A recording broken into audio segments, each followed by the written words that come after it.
siding, is this one of the buildings as part of it or no? It is not, I believe it resides in the historic district, if I'm not mistaken. Since residing in a historic district, are there any parameters that you have to work around to keep historical integrity, such as color, look? Not that I'm aware of, not that I'm aware of. And nothing will change with the exception of the cedar being replaced with vinyl. The brick and stone elements of the building that have existed there for probably forever will stay intact. So you could educate me a little bit on this, maybe Morris or Kristen. Being in the historic district, so it's in the historic district, but this building is not historical, Right. correct? Mm-hmm. When was it built? I believe in the early 1900s from what we know of, but that's just a guess based off of what the parcel records show. Yeah, never looked like this. Before this, What was it before this? it was a sub shop. But it didn't look like this, huh? No. Oh, What type of siding did it have, or was it all brick? Yeah. What? So I'm just thinking downtown, will that take away from the integrity of the buildings to put up very much? Yeah, I mean, if you look at the buildings to the left and right of us, some of them are missing roof shingles, they're missing siding. So I think if anything, this will help the street appeal of the main street itself, as well as the buildings in the surrounding area. Oh, that there. Yeah. Well, hopefully we'll see the other buildings have some repairs to them. I personally do not care for the color of shingle, and I think it kind of downgrade the building a little bit. To put it in perspective, cedar siding was $105,000 for that building, and the vinyl siding was $55,000. It's about half the cost.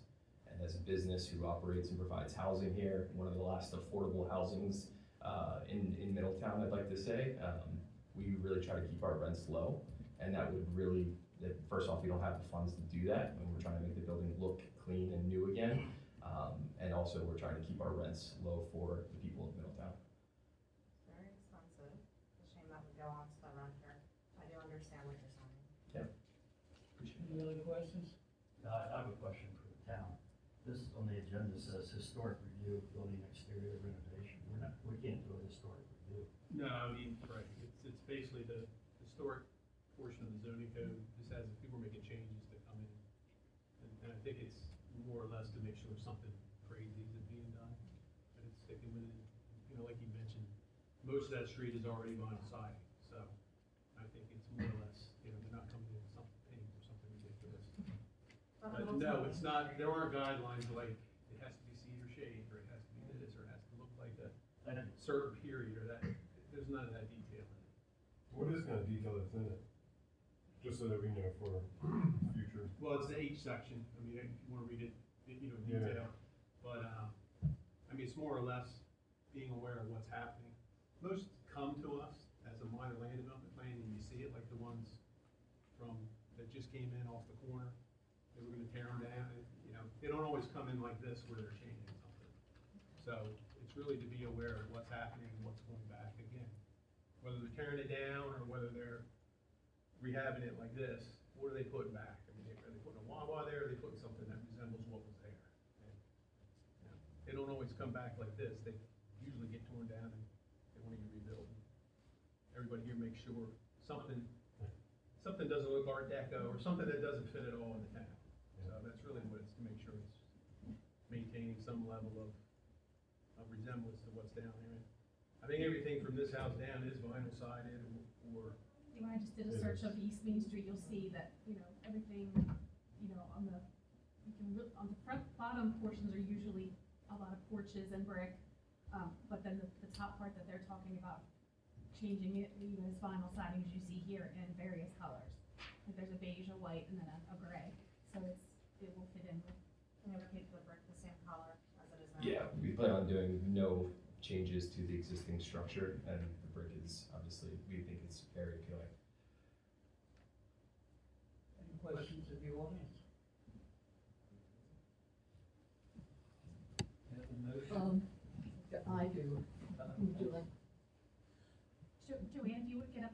mic, or for the record. Yes.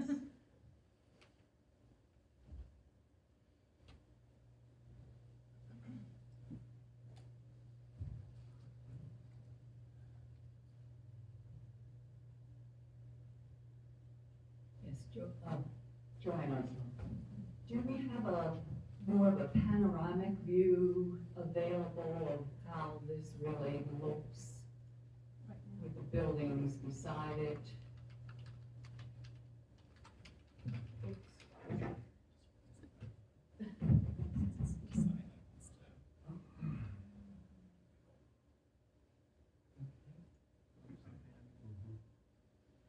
And while she's hunting for that, I'm sorry, I just came in a minute late, and the gray vinyl siding is going on to what portion?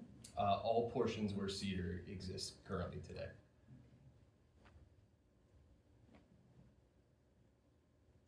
Did you have any other options other than gray? The house next door is great. Sorry, Okay. sorry. I think when it comes to the brick versus like it's gonna be a contrast, it's gonna be a huge contrast with the brown brick, the gray side. Yeah, yeah. We preferred gray because it was pretty neutral and didn't really take away from the aesthetic of the building. That was our thought. Okay, so the wooden parts are being replaced with the vinyl in gray. That's right. They've been there, I think, for about 30 years, and if you Right. walk past it down the street, you might see pieces about to fall off. Right. All of the wood is cupped at this point. It's beyond repair. So we're looking to make sure there's no leaks or any issues with the property itself. Right, and I know that the brick facade in the front of it was done in the 70s sometime, right? Yeah, and the inside of it actually, I think, has brick from the main street. If you go into the doctor's office on the first floor, which is pretty cool. Okay, Do you know what's under the cedar? It's just plywood. It's just plywood? Yeah, yeah. Will be needs to get done properly this time. May I have a motion? I could make that motion. 2729 East, Main Street, historic review of building exterior renovation.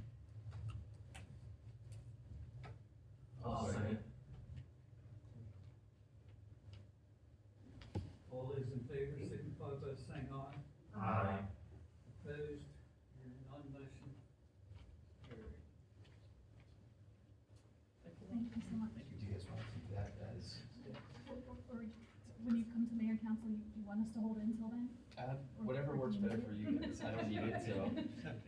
You- I oh, think yeah. you can I can bring it back. Just in case Yeah. we don't lose it. If everybody Awesome. can take it. Thank you. Thank you. Next is, 1035 Industrial Drive, preliminary major land development plan. There are 7 one-story buildings, flex space, use totaling 315,000 square feet. There is floor area with associated site improvement to be constructed on 42.33 plus or minus acres in an M1 zone area.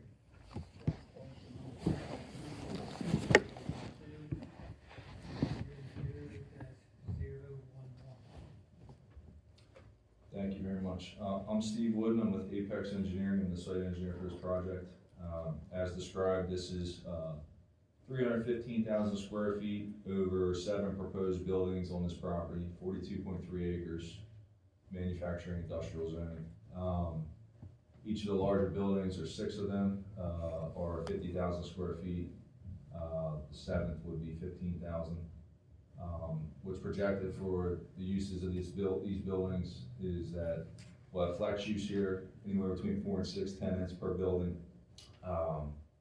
with loading to service each portion of the building for separate tenants.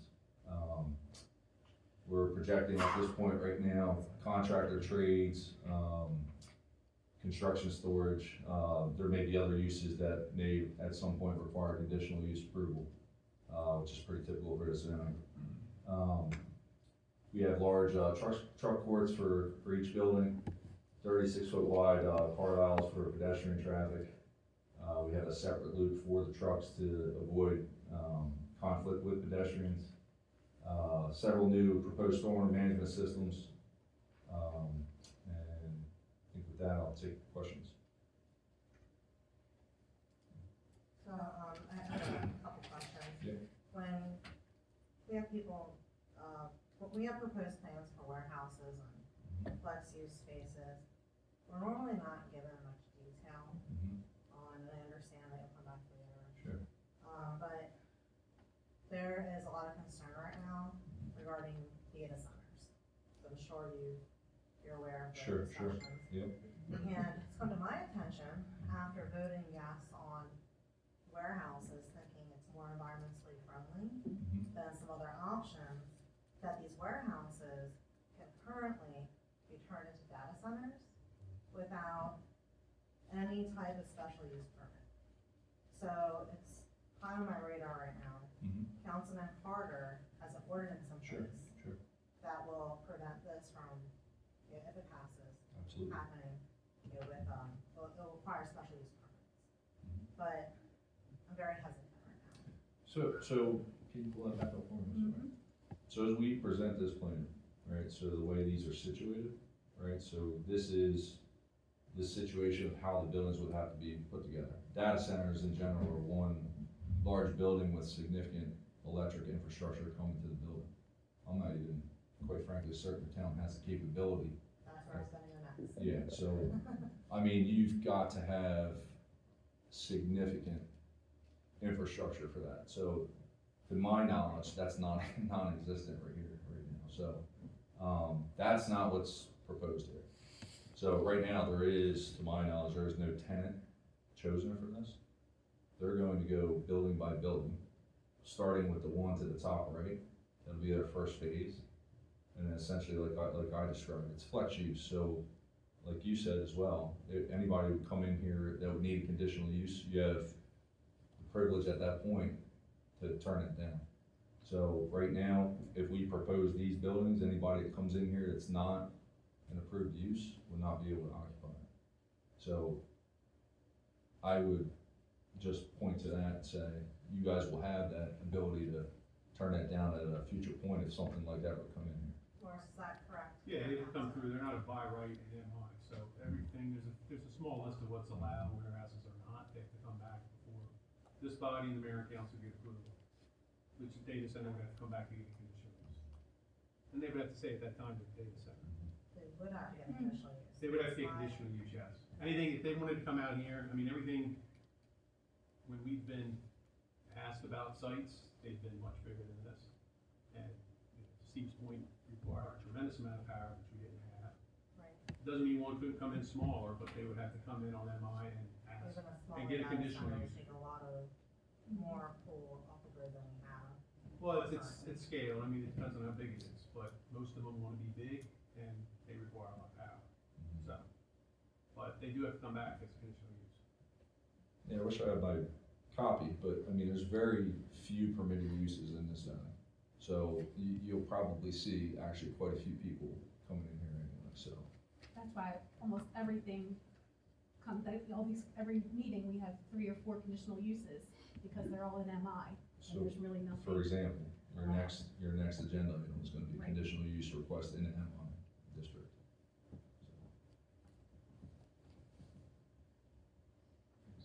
Like something like a brewery would be a conditional use permit. Any other questions? Do you have a rendering of what this Oh, I'm looks sorry, like? yeah, I apologize.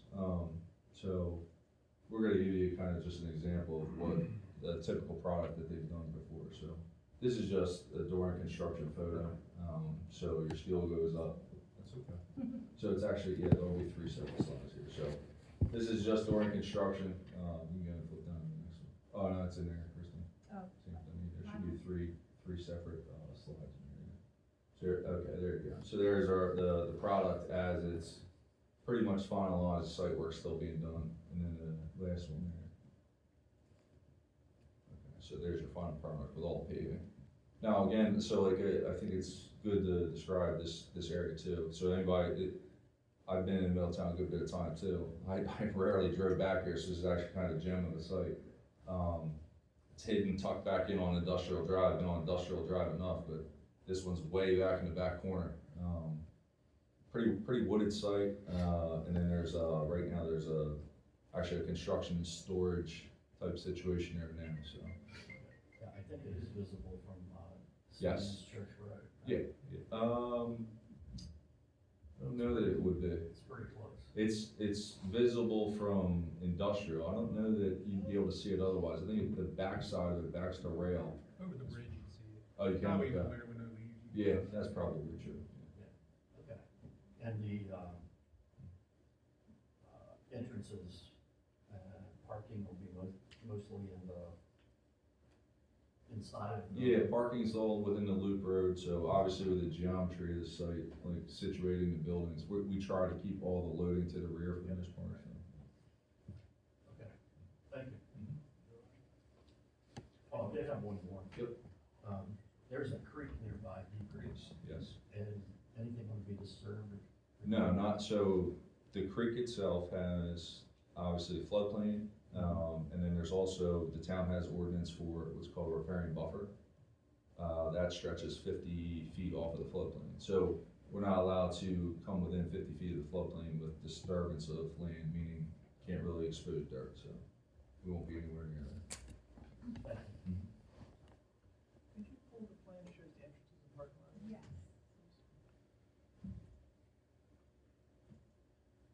I just wanted to ask if you were, are you proposing to make both those entrances full entrances and exits, or one right in, right out, or? Yeah, right now they're proposed to be full entrances, exits.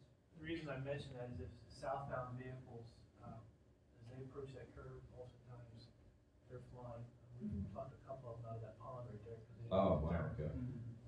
So I'm just thinking, someone turning left, if someone were happen to be turning left, it's your first entrance. Okay. Someone was flying around that curve, that might be a problem. I don't know if we're doing any kind of improvement to the road, or, they run fast through there, that's for sure. So sorry, so you're talking about the one to the top middle of the site there? Yeah, Right by right the there. pond? Yeah, so Okay. someone would be coming from the top of the plane down in the south, they really come around that curve fast. Yeah. It really would be a sitting duck. turn. Sure. So generally what we do, when we project where the entrances will be, I mean, this is not going to go to Del Doc, this is a town street, but generally what we do is we look at site triangles, and we're supposed to look at design speeds 5 miles an hour greater than a speed limit. But that sounds like what you're indicating, it's a lot faster, which I can understand. Yeah, there's been a lot of vehicles under that big pond right Yeah, there. yeah. Especially before the trees cut, and you're probably gonna be taking all the trees that are growing through the pond, and cleaning it up, I would assume. Yeah, so I mean, yes, exactly, yeah, so the ponds, require cleanup, and we've already talked to, the town a little bit about that, but, yeah, what I will tell you is that, again, we'll be having to look at site triangle, but that specific entrance is almost essentially directly across the street from the entrance here's another construction type building across the street. Yeah, but they're There, turning right, they're not stuck, so if someone were to be coming from like Merrimack, they're heading down, you have to wait to turn, and you get whacked in the back. If you're turning right, the other one, you're not stopping. Sure, I mean, we can certainly consider, like, during the construction process, having the discussions further, like, whether to make that, one movement in one direction. I mean, we can do that through construction design and before we come in through record plan, to take a look at that, if that's really a huge concern of the town. They should definitely be looked at. Any other questions? I think sound, but what is it in, like, in relation with, like, what's it in resemble with? Like, what I mean is, like, there's actually buildings over here that's behind, the First State Orthopedics. I don't know if you know where that is, right by Home Depot. Is that gonna be kinda like that, where it's gonna be like the, little entry doors, or is it gonna be more like a warehouse type thing, where you have just one entry door and then the whole stretch of, like? Well, it's a great question, but at this time, there's no tenant, so I can't really tell you one way or the other, like, if it's gonna be situated that way. I mean, The only reason why I ask that is because you have the truck parking, I believe that's truck parking on one side, and you have the vehicle parking on the that's other side. correct, yeah. So I didn't know, if you're gonna have it like that, then I would say that's gonna switch it up. You know what I mean? It's gonna switch up that truck parking on that one side, because you're not gonna have all those trucks coming in on that back side if you're gonna have it like that over there. That's the only reason why I was asking that. you know what I mean? That means you're gonna have parking on that backside. Yeah, I'm trying to think about how those are situated. I can't really see it off the top of my head, to be honest with you, but. So in the front of the building over there, they have, all full parking, but on the backside there is, I don't think there is any parking, I think it's a fire lane that goes through there. Right. So, it was just a off-the-wall question, you know, Yeah. because when, on that one picture that she had up there, it kind of looked, you know, similar to that. Yeah. So I didn't know if you were gonna do something like that, because that means you eliminate the truck parking along the back. Well, yeah, at this point, we're not, I mean, what I would envision with this, the way this is situated, so like the pavement at some point, depending on uses that come in, could end up being reduced to some degree. So if there's not as, I'll say, let's say the uses come into the buildings and they don't need as many truck courts, like each use doesn't need it, we may end up seeing something reduced along the back. Maybe that those come tighter to the building and may become more of a fire lane, but right now, not projecting that. I mean, again, we're thinking like contractors and storage, that type of thing in each of these buildings. You know, the trades may come in and keep materials for construction, so they may need those for access for materials and delivery, so. But the real intent here is to get the loading more towards the back, so it's less visible from industrial drive. Thanks. Any other questions? Questions from the audience? We have a motion. I'll motion, 1035 Industrial Drive, preliminary major land development plan for 7 one-story buildings for flex space use totaling 315,000 square feet of gross floor area with associated site improvements to be constructed on 42.33 plus minus acres in an MI zone area, tax parcel number 23-012.00-011. Yeah, a second. I'll second that. All those in favor signify by saying aye. Aye. Opposed? Motion carried. Thank you. Next is 119 Patriot Drive, Suite D, conditional use permit request for a construction company, T&G Construction LLC, to locate in an M1 zoned area, CU-13-25, tax parcel number 23-041.00-019. Good evening, everybody. My name is Lauren Green. I am the owner of T&G Construction, and we are looking to rent the space at 119 Patriot Drive, Suite D. The space will be used for minor meetings with customers, storage of our tools, material, things of that nature. Some will be in the office, usually from 8 a.m. to 5 p.m. every day, during normal business hours. And that's basically it. Questions? I do apologize, what is your business? We are a construction business, What kind of construction, any kind of particular, or just general? everything. We're general contractors. You guys are probably familiar with the house on DuPont Highway, the new construction house that just went up. We built that. We do pools, basements, decks, additions, you name it. Pretty much everything. Yes, everything. So my next question would be, what kind of chemicals and what kind of products will be held in the sewer tanks? We don't keep chemicals or products. Anything that we use as far as chemicals, it's usually got at the time of need. We don't keep stuff like that. Flammable materials, nothing. I'm sorry? Flammable materials. No.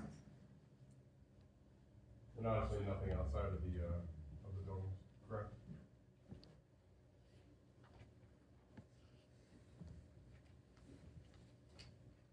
What about your clients? Will they be coming there to see you to take records or anything like that, or will they be coming to that office for any reason? Yeah, so we would have customers come there to review plans, contracts, things of that nature. Just by appointment only, or Yes. would it be open to the public? No, by appointment only. Okay. I think that's it. Any other questions? Any questions out there? All those in, may I have a motion? I like to make a motion.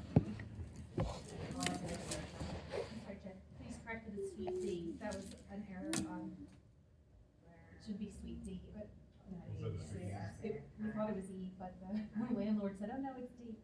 I'd like to make a motion to approve 119 Patriot Drive, Suite D, conditional use permit request for a construction company T&G Construction LLC to locate in an M1 zoned area, CU-13-25, tax parcel number 23-041.00-019. I'll second it. All those in favor signify by saying aye. Aye. Opposed? Motion carried. A motion for adjournment. I'll make a motion for adjournment. Second. All those in favor signify by saying aye. Aye.